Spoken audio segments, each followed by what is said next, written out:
Hi, so today I'm going to speak about other types of abuse other than just physical violence. This is something that I believe is still quite undermined in society and also within the system when dealing with domestic abuse cases, particularly in family court. And someone who explains that really well is Evan Stark. He has written a book on coercive control in particular. I've heard him speak at different meetings and I think he really explains it brilliantly. Quoting something from his book is this: the most important anomalous evidence indicates that violence in abusive relationships is ongoing rather than episodic, that it effects are cumulative rather than incident specific, and that the harms it causes are more readily explained by these factors than by its severity. So basically, he's saying that violence itself doesn't entrap women into an abusive relationship. Coercive control does, which is why it's important that police, family court, CAFCAS and others take this really seriously.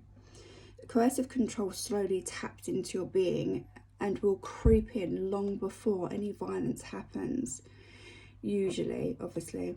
Evan Stark explains coercive control brilliantly, and I would encourage anyone to buy his book and read if you're interested in educating yourself further on this.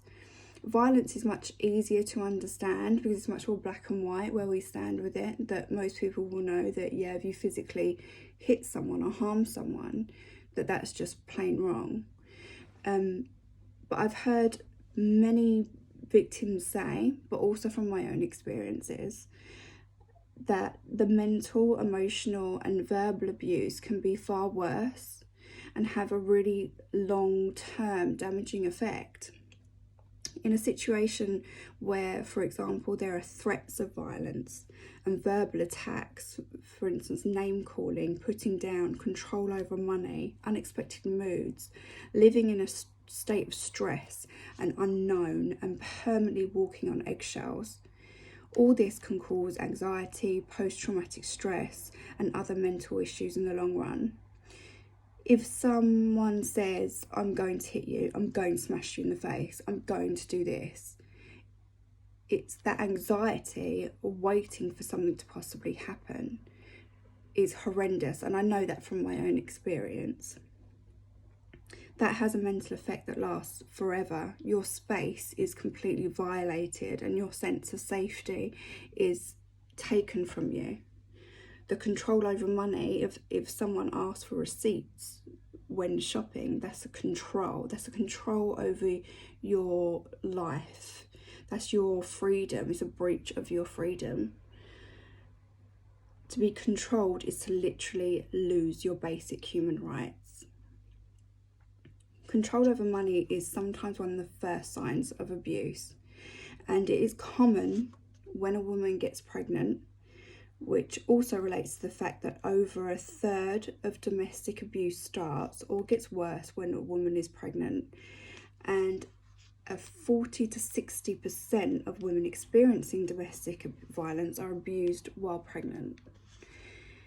In order to tackle the abuse of women and domestic abuse, it is important, I feel, that coercive control is treated more as a crime than it already is and is considered within family court proceedings.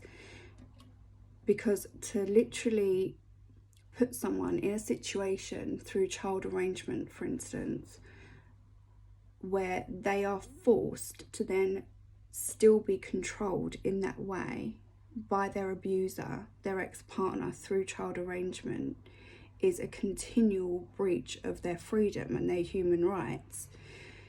And it's unnatural to be in that kind of state of stress permanently, and can have an effect, and then will also have an effect on the children that witness it. And we know that children can also be affected by witnessing coercive control. More and more information is being accumulated from this, and studies and proof that when children see this, they're going to learn that behaviour one way or another, and that will have an effect. So I would advise anyone who wants to learn more about this to definitely read Evan Stark's work and do some research on him. And I will speak further about this another time. Thank you. Bye.